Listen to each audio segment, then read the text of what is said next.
Hello, welcome everyone to another episode of TYM Time. We are actually on episode 20. Yeah, congratulations to us. So, this is a podcast, inspirational podcast where we talk about faith and about the spirit. And also, hopefully, it's a podcast that helps us overcome our difficulties, physical or spiritual. Yeah, so thank you again for listening in.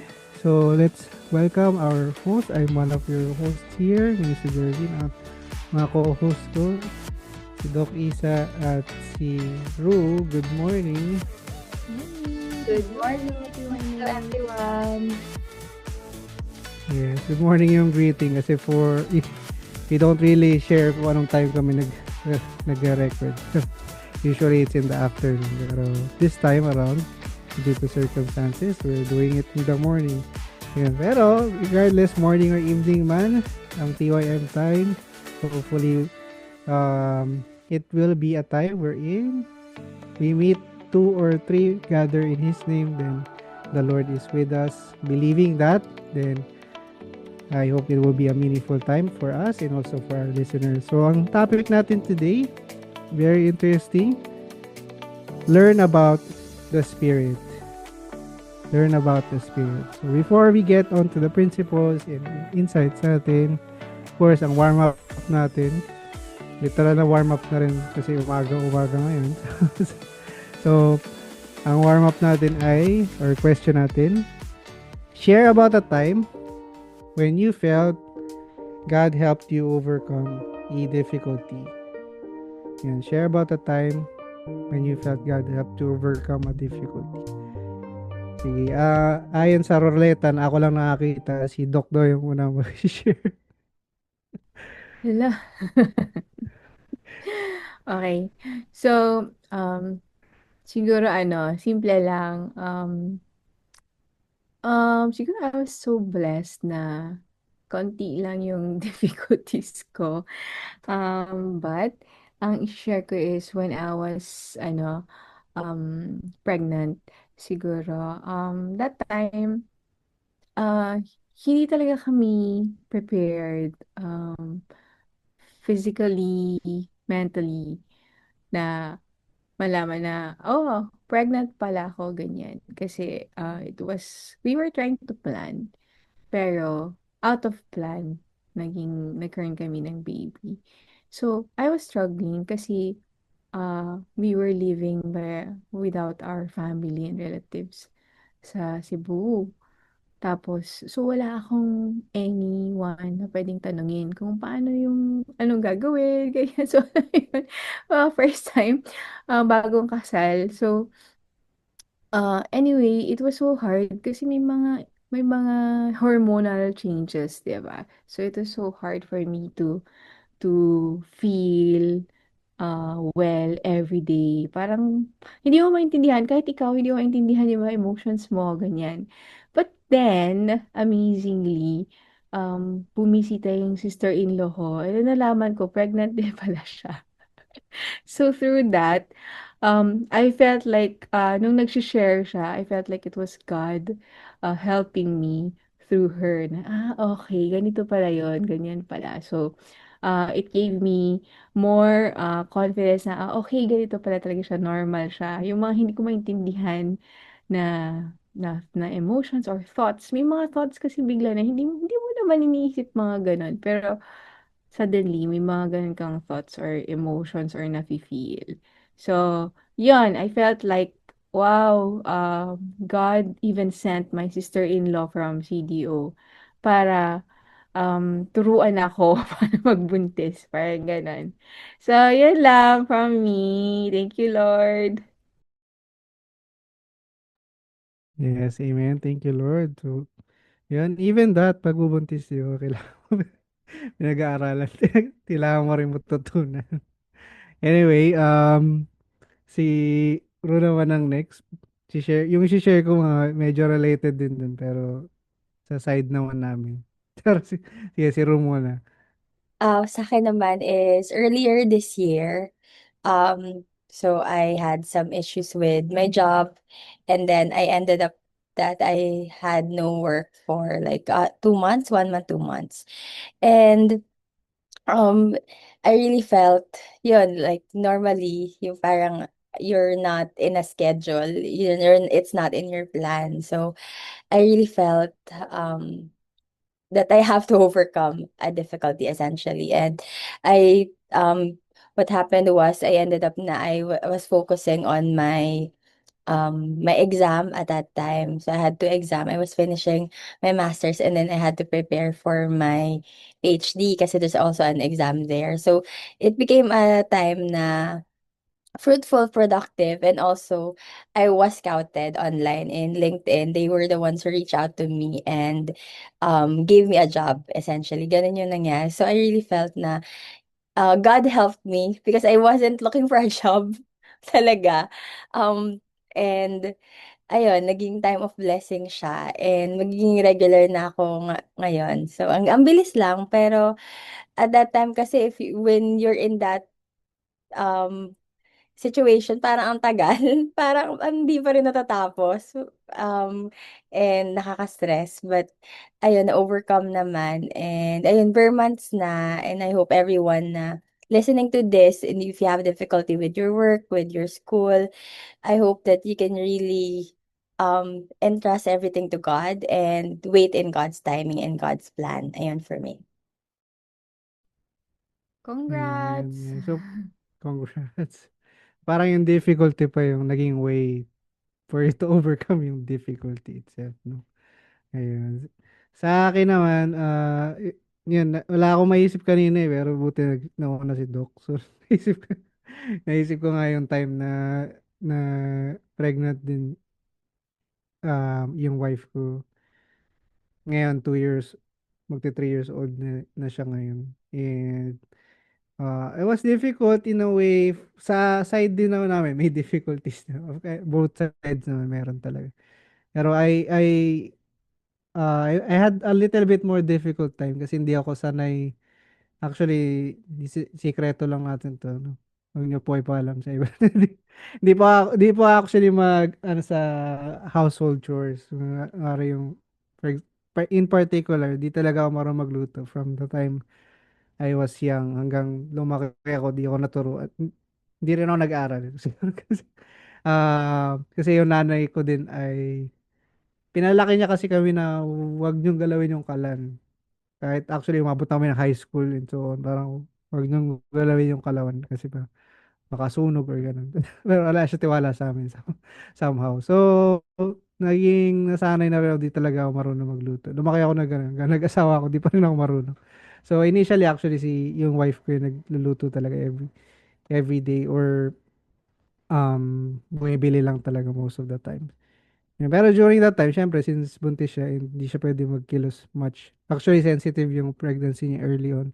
So, may time na she had to even mag 1 month na bed rest. So, everything talaga sa house I had to take care of. So, syempre, kailangan ko rin siya pakainin. So, I had to learn how to cook. And then, nung una, nagtatanong pa ako sa kanya, ano yung instructions, ano yung kailangan, paano gawin to, paano, ano yung steps, paano magluto. Pero eventually, I learned it. And then, to the point na ngayon, ako na talaga nagluluto almost all the time. And then, siya na yung nagtatanong sa akin, paano magluto kasi mas marunong na ako ngayon sa kanya. Huwag niyo sabihin kasi baka sabihin niya, inano ko siya. Baliktad na. Then, Don't even say. oh, medyo nagbalik na. Pero yun nga, I felt na God helped me through, you know, helping me develop myself, and learn more. And then, yung circumstance, yung difficulty itself, parang naging chance din siya to overcome that difficulty and then difficulties moving forward. Yeah, parang naging better din for us din. And for myself din, kasi nga, syempre, it's always fun to learn new things and mas naging better din yung dynamics na yung balance in terms of yung distribution ng gagawin. Lalo na kasi nga, naging mahirap din talaga. Kahit nung pinanganak na siya kasi most of the, yun, yung mother talaga yung sumasalo for a lot of the works, yung lahat ng mga tasks with the baby. So I wanted to cover at least the rest.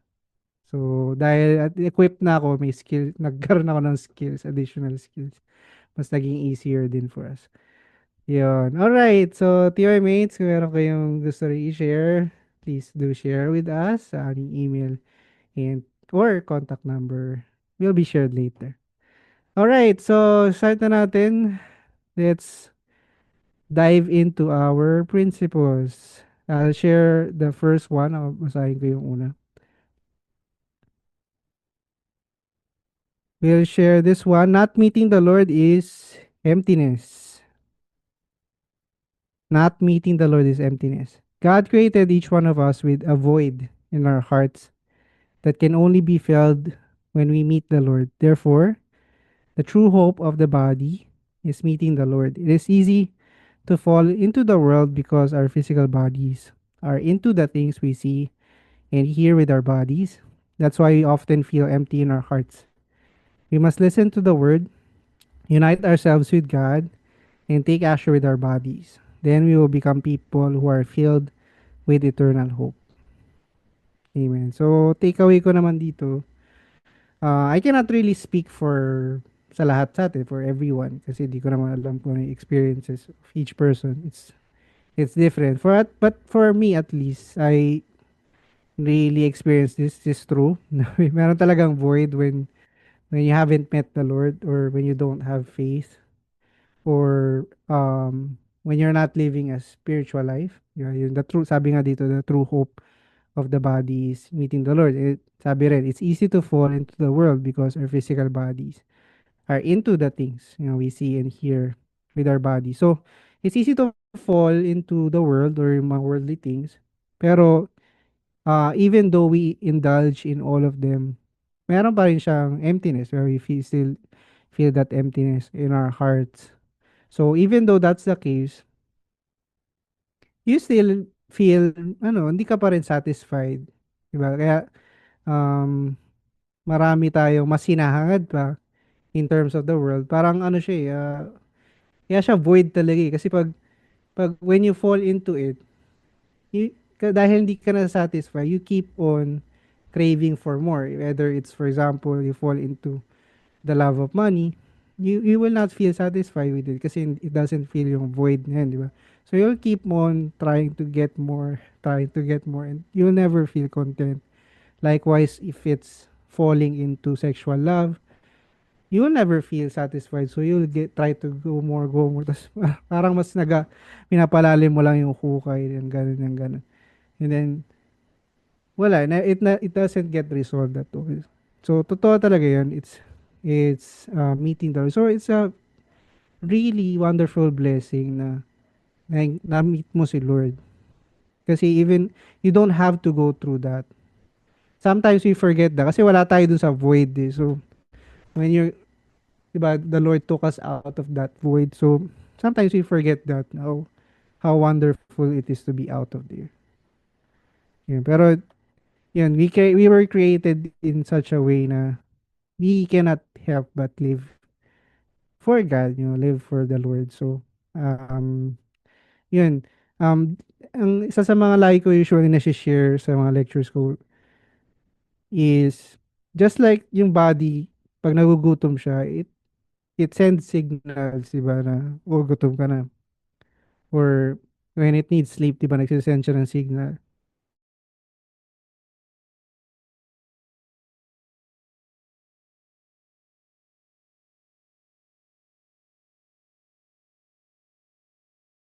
Word. So, yun na na-feel natin na minsan.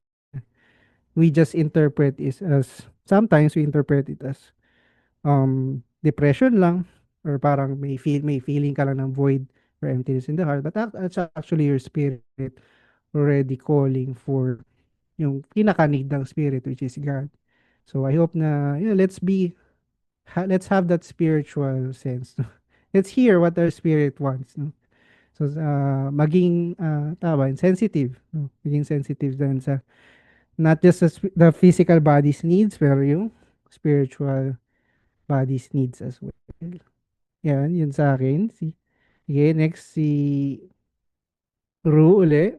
Meron ka ba masabi for this principle?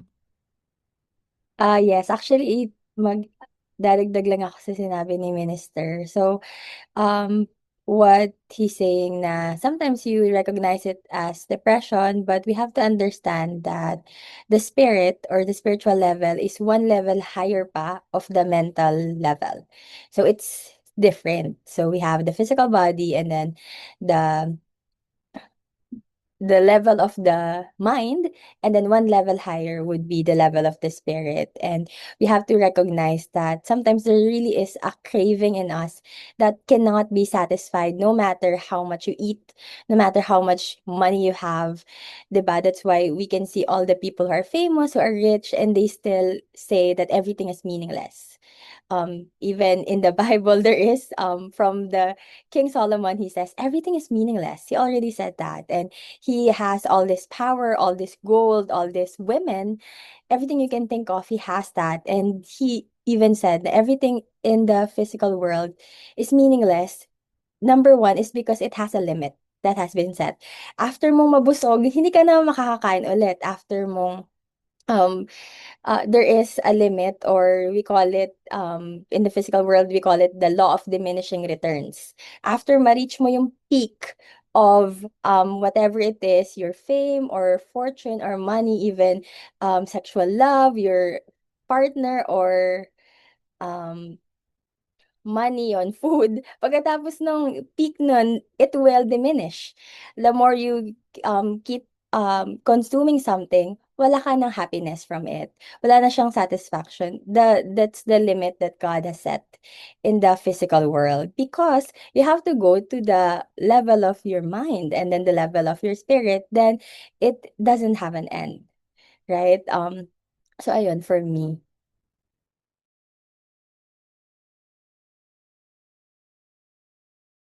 Amen. Yes, nagusto ko kay part na yun. The more you consume something in the world, the more you don't feel anything from it, which is really true. No? So, it also speaks about yung difference talaga ng spiritual love and spiritual blessings. Kasi the more that you engage in love with God, hindi siya nagdi-diminish, di ba?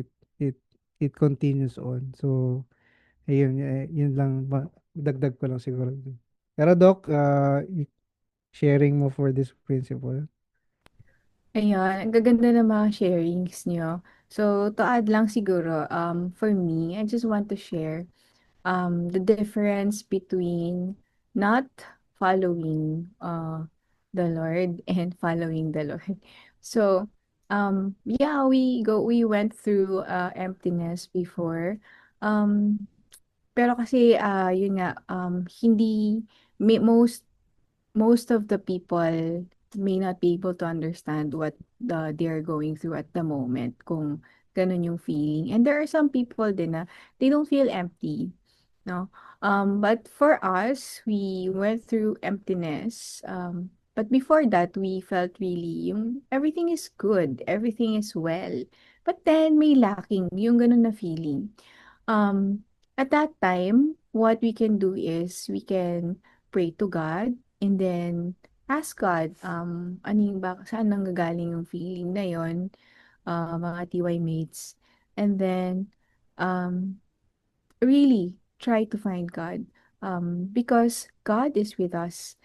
God is a living God. He listens to us. He doesn't let us be. So, kung may mga ganong feeling, it's like your spirit is telling you something. This is a very deep lesson. We can discuss about it later on, no, yung about the spirits as well.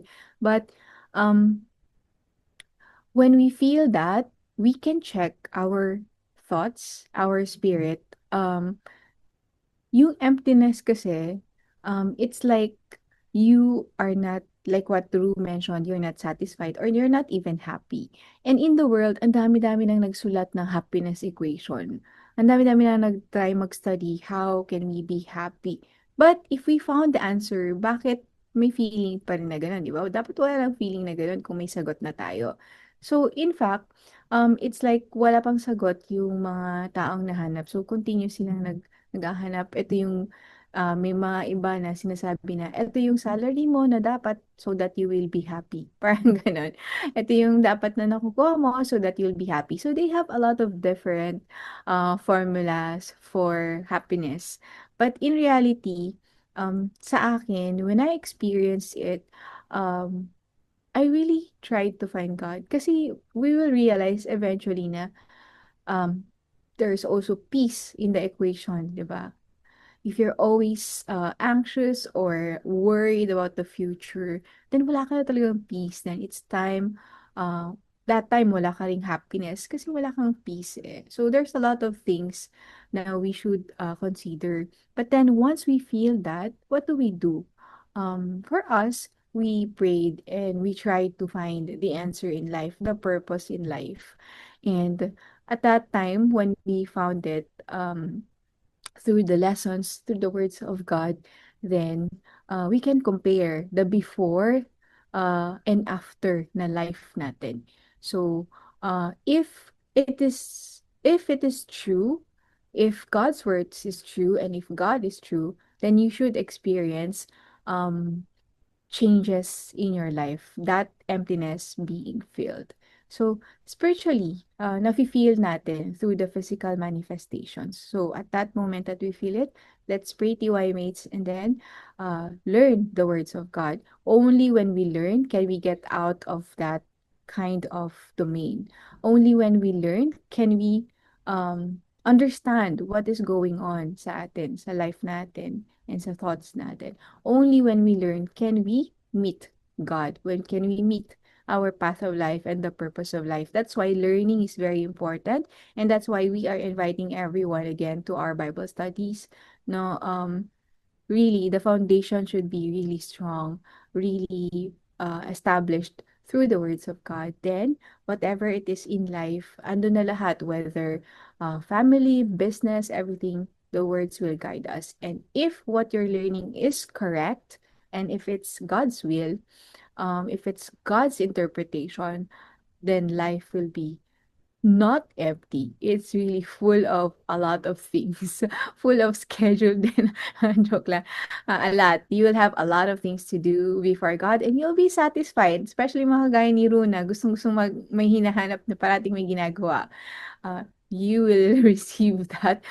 Those people who are looking for joy and peace, you'll receive that. So only God can give us all these various things through the words. That's why, for me, napaka-mysterious ng words. Whatever age you are, at whatever stage in life you are in, anong age mo, anong occupation mo, everything is being resolved through the words. And I think that's happiness and that's not emptiness.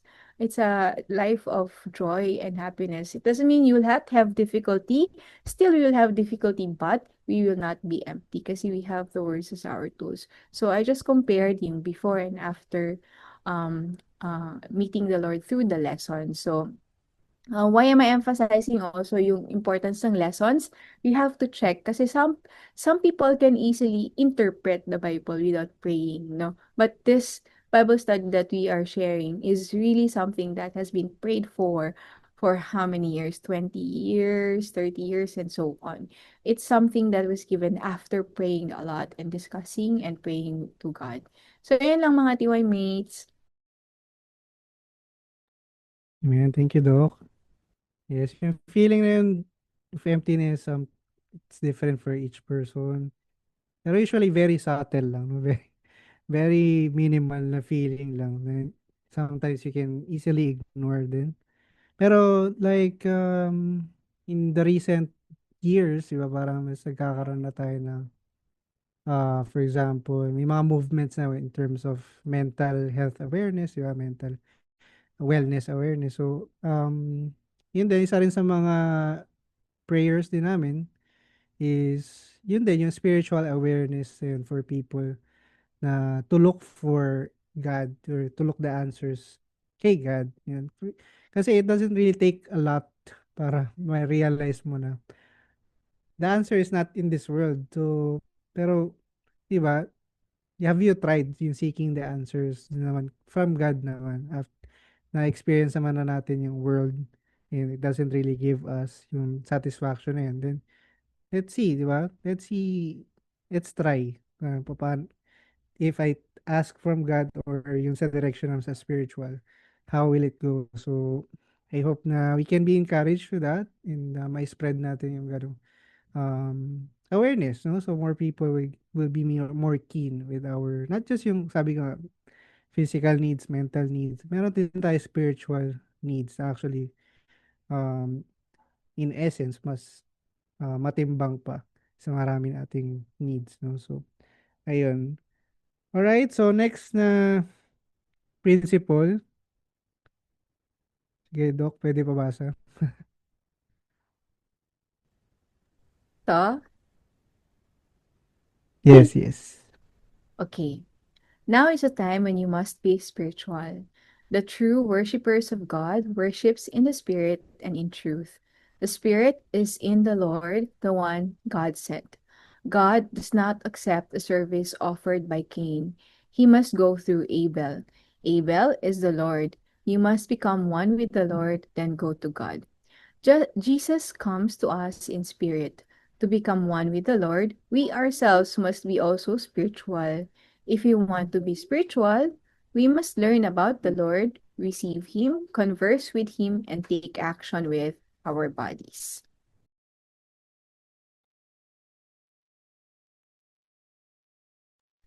Thank you, Ayun. Doc. Meron na kayong ma-share? Yeah, okay, okay lang naman. So for us, kasi it's easier for us to decide on our own, right? And sometimes it's hard to even discuss with God through prayer. But here it says we should really be united with the one sent by God. So how do we know the one sent by God? Jesus. Jesus is always Jesus is the Messiah. We know that already, right? And he comes to us in spirit. May body ba siya ngayon? Wala. So, we have to go and unite with Jesus in spirit and in truth. So, in this way, we can be spiritual. Again, kagaya ng sinabi ko kanina, learning about Jesus, learning from Jesus is that's the way we can be spiritual and we receive him and converse with him and take action. United in heart and in thoughts. Yun yung sa akin. In that way, we can really worship the Holy Trinity in spirit and in truth. Hindi yung, feeling ko ganito yung ibig sabihin ng scripture. We are always tempted to do that, right? It's so easy to do that when we are trying to have Bible sharing. Of course, we can share our realization, but we should understand na meron talaga siyang meaning also from the perspective of God. So, for me, yun lang, very, very important to be united in spirit based on the truth. So we cannot be spiritual without the truth, and the truth is only from Jesus Christ. So yun lang from me. Amen. Thank you, Doc. Yeah, yung sa akin naman ay siguro elaborate ko ng konti. God does not accept a service offered by Cain. It's referring to yung story sa Genesis, di ba? Hindi inaccept daw yung offering ni Cain, pero inaccept daw si Abel. This is one of the most, hindi naman most, pero it's debated a lot. Maraming interpretations nito kasi ako nung ang particular interpretation na alala ko when I was young, siyempre sa Sunday school or sa church, ang tinuturo is hindi ko alam kung joke lang ba yun or ganun talaga na tinuturo. Pero yun talaga yung narinig ko na hindi tinanggap yung kay Cain dahil karne yung inoffer ni Cain. Ay, gulay pala yung inoffer ni Cain, di ba? Mga harvest daw pang plants, di ba?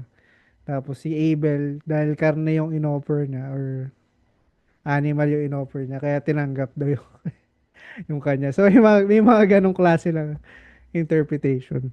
So, like na sabi ni Doc, we can interpret the Bible in different ways on our own. Pero, for me, pinaka, I would say, so, sabi ko again, kaya nilalagay ko yung for me kasi I cannot speak for everyone. Pero for me, pinaka satisfying na interpretation na I've learned so far Kasi syempre nga, Cain was not spiritual. Diba sabi sa Bible or sabi sa scriptures, we must worship God in spirit and in truth. No? God is spiritual, so you must be spiritual. So in their case, si Abel, yung spiritual, si Cain was not. So he was more physical. So God did not accept kasi hindi nga siya spiritual. Pero ibig sabihin ba nun, he would not be accepted at all. Talagang wala ng pag-asa. He was set to be cast aside or abandoned na talaga. Hindi naman siya ganun. Kasi pinakita din all throughout the Bible and especially the story ni Jesus. Si Jesus yung spiritual, the rest of us was not spiritual. So the answer was, it's to go with the spiritual person. So it's to go with Jesus, right? So then you will be accepted. Diba? So God would not accept us kasi we had sin, no? We were sinful or we were physical. But then Jesus is the spiritual. If we become united with the spiritual, we will also become spiritual. That's the solution. Di ba? Hindi siya yung pagka kailangan karne yung i-offer. Mali pala yung offering. No? So, yun, isa yun sa mga interpretation I felt was very satisfying for me. Pero, more than that, very hopeful kasi upon realizing there, it's hard. It's really hard to connect with God, especially with our lives. We can be very physical, we can be very sinful. So who's gonna teach us maging spiritual? Who's gonna teach us how to connect with God? Who's gonna teach us what God really wants? You know, there is a spiritual person you can become one with. So, yan, very hopeful. Kasi God does not leave us or abandon us. Parang, di ba, you cannot connect with me, I cannot accept you, so diyan ka na. Di siya ganun, di ba? God makes the way for us. So God always gives the way or sends the way. Di ba? Sabi nga, I am the way, the truth, and the life. So God sends that way. We have to, if we follow that way, then we can go to God. Yun sa akin. So si Ru, wrap up sa principle na to. Actually, same din yung narinig ko sa Sunday school. Yan, ganyan, ganyan din yung tinuturo. Okay. Na hindi ina-accept ni God pag hindi yung gusto niya na offering. Which is, I think, meron talaga siyang meaning behind it. Kasi alam ni Abel kung ano yung i-offer. Kasi later on, Moses will teach them na ito yung i-offer nyo. Ganyan. So, may will talaga. Pero, ang explanation dun kasi is that Cain is a farmer. And then Abel is a shepherd. Yun, anong tawag doon? Yes, tama. So, syempre, kung ano yung meron siya, yun yung ibibigay niya. But also, we know that um, God looks at the heart. And also, ang OA niya, nung nung nagalit siya, pinatay niya yung kapatid niya. Pwede namang magtanong, ganyan, 'di ba? Pero Mm. you can see that it's really the attitude of his heart is that he has a rotten heart. Talaga, it's revealed later on that that's what he is thinking, that he has unrighteousness. So, ang dapat gagawin niya is that he can learn from Abel and then Abel can teach him. Actually, ito yung dapat that we do. And in the same way, the Lord or God sent us the Lord, Jesus Christ, so we can know how we even have these words. These are words directly from Jesus Christ. He said that God accepts worship in spirit and in truth. And even now, after 2,000 years, we are still receiving these words and applying it in our lives. So I hope that everyone hearing this can think more about what does it mean. Because it's very deep, diba? In spirit and in truth. To ask more and also like we mention every single week na we have a Bible study also that we are offering if you want to know more about the spirit and the spiritual things even more. But also it helps that we are all reading the Bible. Now is really the time for us to be spiritual. So already we are in the level naman na of the not just taking care of our body but also taking care of our mental health. Maybe we can do the next step pa, which is taking care of our spirit. So I hope everyone can think about that and reach out to us. We have a phone number and an email that you can talk to us. Ayun po. Amen. Yes. So, it's yung mga nadi-discuss natin, they are quite interesting concept, but also quite deep as well. So we may not understand it right away. That's why we encourage you a lot to, if you want to learn more about them, we are welcoming anyone to learn with us, and you can learn with us, and we'll be happy to share them with you. So ayan, thank you, Ru, for sharing. Now let's go with our actionable insights. And so I'll share again this one. Study about the Lord. So this is our actionable insight number one. Study about the Lord.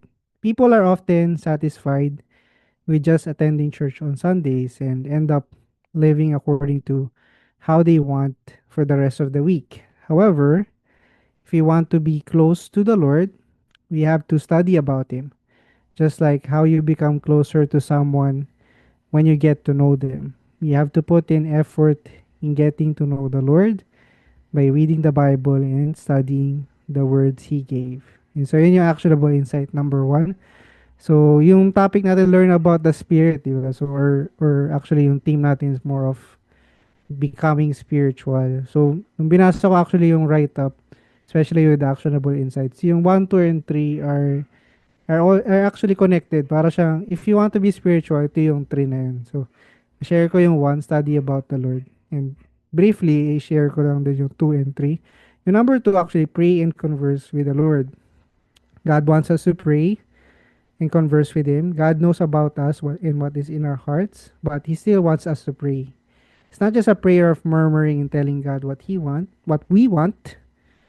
So it's not just prayer and telling God what we want, but it's to also listen what He wants to tell us. God cannot help but go to the ones who sincerely try to converse with Him and makes them realize what is in His heart. And then yung 3, take action with faithfulness. Faithfulness. So being faithful is to do things with sincerity. When someone is watching, it's easy to take action because we become conscious of ourselves.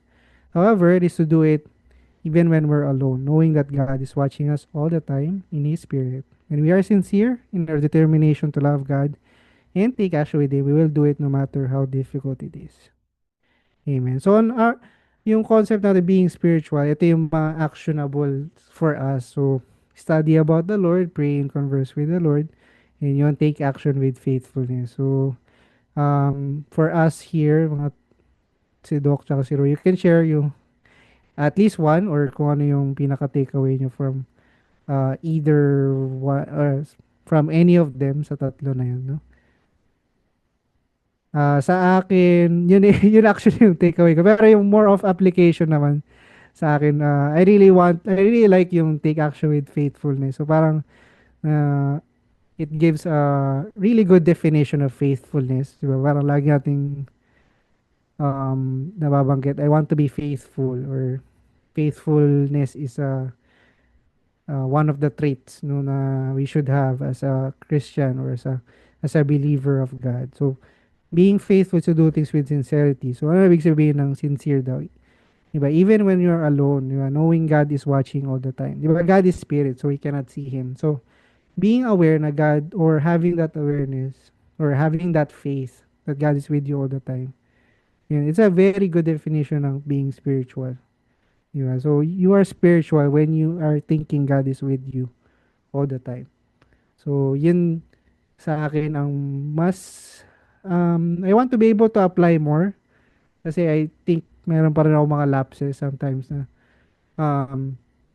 I forget na nga pala, I shouldn't have spoken in this way or I shouldn't have acted this way if I knew God was with me, di ba? Parang I would have showed a better attitude in these cases, or in terms of family, or sa parenting as a parent, di ba? I think I could have done this more differently kasi God is with me, di ba?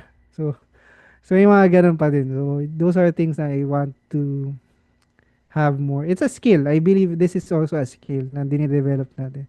It's a skill of it's a skill of faith na, oh, God is watching me, oh, God is with me. Even though meron lahat tayo, almost lahat naman tayo nagbe-believe kay God, meron tayong concept na gano'n, diba? God is with me, or God is watching me, or God is watching all the time.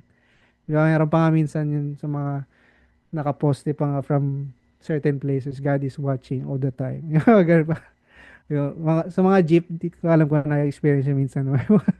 May nakaratula, God is watching. God God sees who does not pay. Nakalagay sa mga jeep, mga ganun. Di ba? Parang lahat tayo may ganun, alam natin yung concept na yun. Pero how much we live it, it's different, di ba? It's still, it's something you develop. And it's a skill na kailangan natin i-develop. No? Yan. So, yan for me sa actionable insights. Sige, Ru, ikaw naman. And then, i-wrap up ni Doc after. Ako naman, ito yung sa akin yung pray and converse with the Lord. And kahit na alam na ni God what we want, we are still being asked to pray. And what is very unique with the NTGM, with New Times Gospel Ministry, na I really loved when it was taught to me is that we don't pray murmuring. Like, okay, in your mind, you're praying, tapos nakakatulog ka na or nadidistract ka na with what you see. Ganyan. But we pray speaking clearly as if you're speaking with God in front of you, as if you're speaking to a person, to a human being. That's why God created words. It's for us to use it to Him also. So, because God speaks to us, we also speak to Him clearly. So, it was so refreshing to me when I first heard that and realized that. And it really makes your prayer more concrete.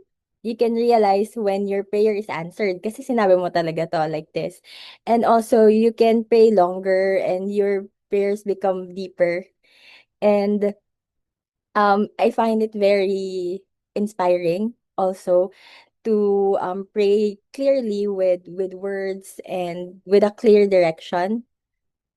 Ayun, for me, I hope that everyone listening to this can also try praying clearly, praying with with direction, and um praying knowing that God is listening to you and God will answer you according to the situation and according to your heart also. Ayun for me.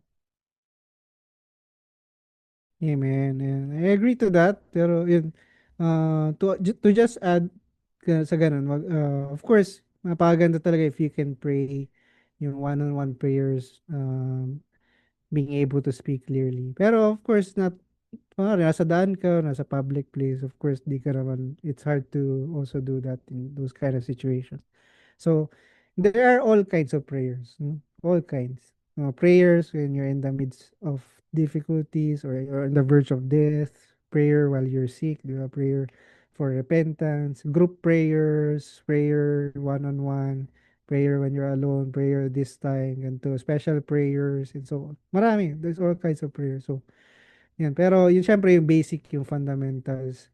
It will really be helpful. Ako naging helpful talaga sa when I try to pray, speaking clearly during the times na yung aking mga set prayer times. No? So, yung mga nilalaan nating set prayer times. Pero when you're on the road, di ba, you still pray, di ba? While, of course, driving, di ba? Hindi ka naman pipikit, di ba? Pag nagpa-pray ka, kunwari, nag-pray ka habang nagda-drive, please protect me. Hindi ka naman pipikit bigla. Di ba?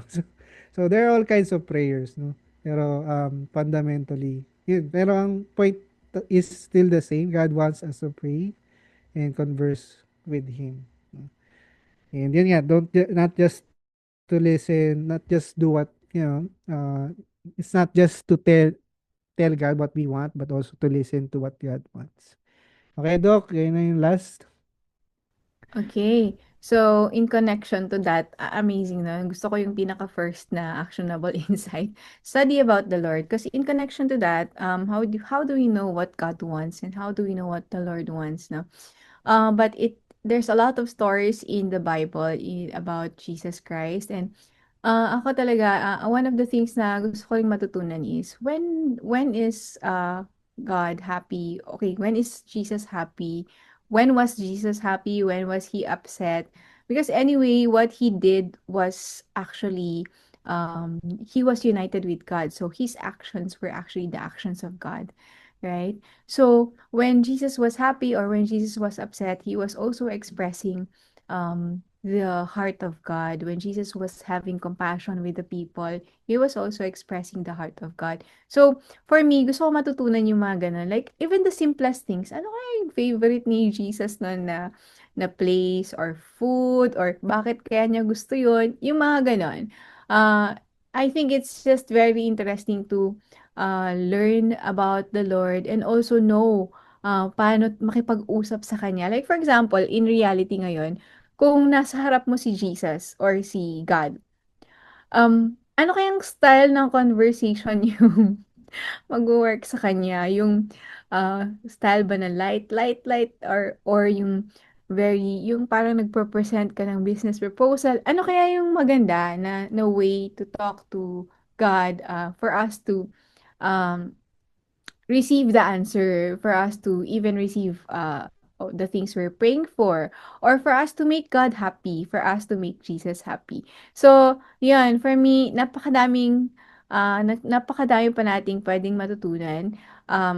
As of the moment, I feel we know God is happy when we are taking action. But how about the other details? For example, in kay Jesus. So, yun from me. I know they're happy when we are sharing the gospel or when we are testifying yung mga changes sa life natin.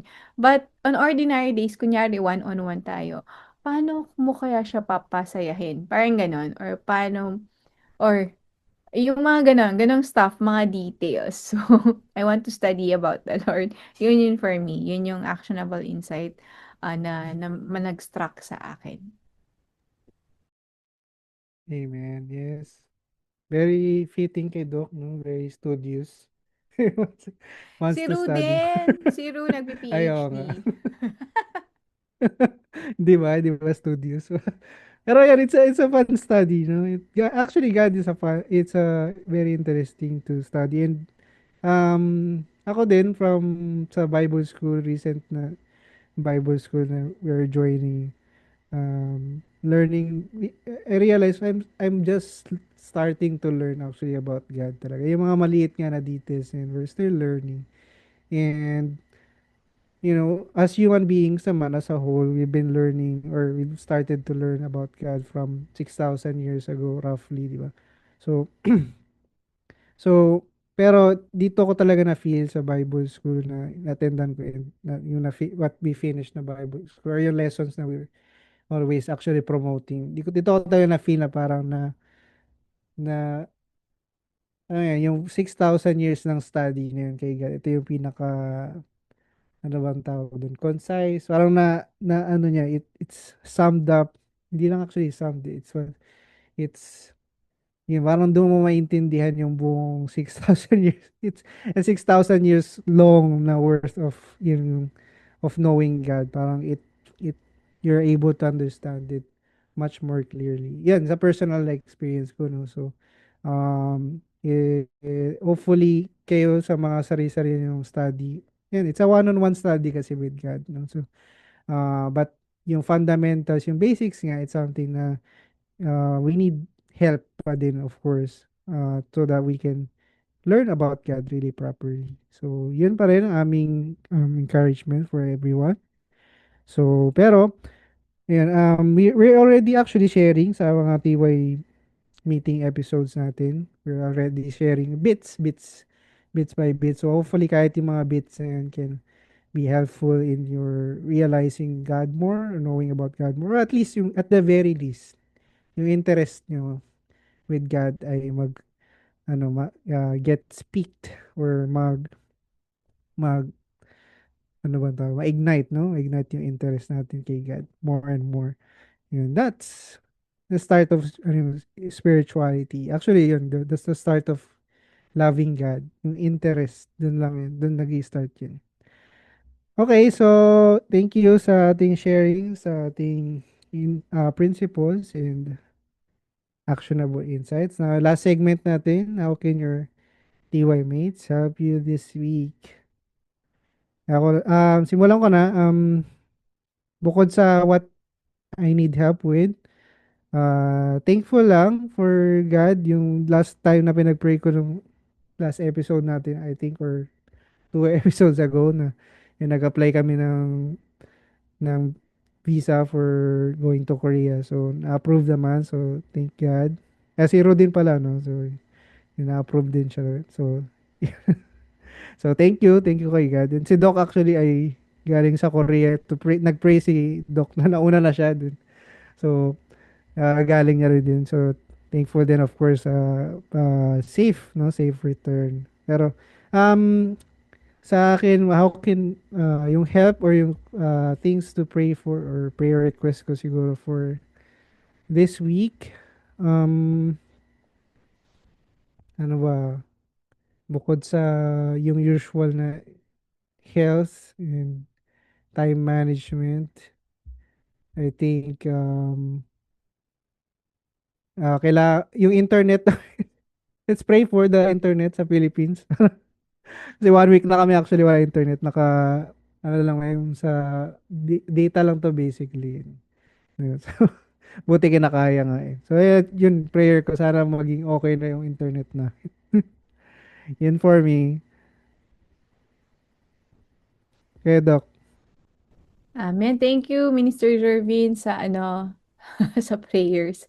Also, yeah, I just came from a trip and it was so gracious. And that week, the message was about Jehovah Jireh. And for us who went there, everything was really provided.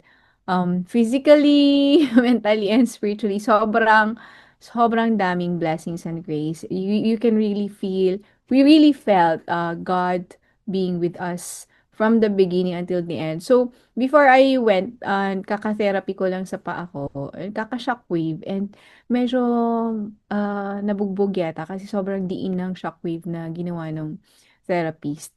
So, even in the immigration, nanginginig na ako. Yung haba ng pila, sobrang haba ng pila kasi holidays eh. So, I was telling God, oh no God, nanginginig na yung pa ako. Pero walang place to sit kasi it's like sobrang daming parallel lines. But I was trying to endure uh, and then sa Korea, 'di ba, we're going to climb the prayer mountain. So, I was really, ano na, getting scared. But, thankfully, God always provided me a ride. Paakyat ng paakyat ng bundok. Hindi ko kinailangan mag-akyat with my feet na masakit. And then, slowly nag-recover yung feet ko. But of course, may konti pa din. I have to do my responsibility of checkups and next procedure. So, yun, my health, yeah, basically. But I really felt I became stronger kasi may sakit din ako eh before I went, 'di ba? To to to our trip. Nagka-flu ako ng ilang days na weird na umabot ata ng 5 days.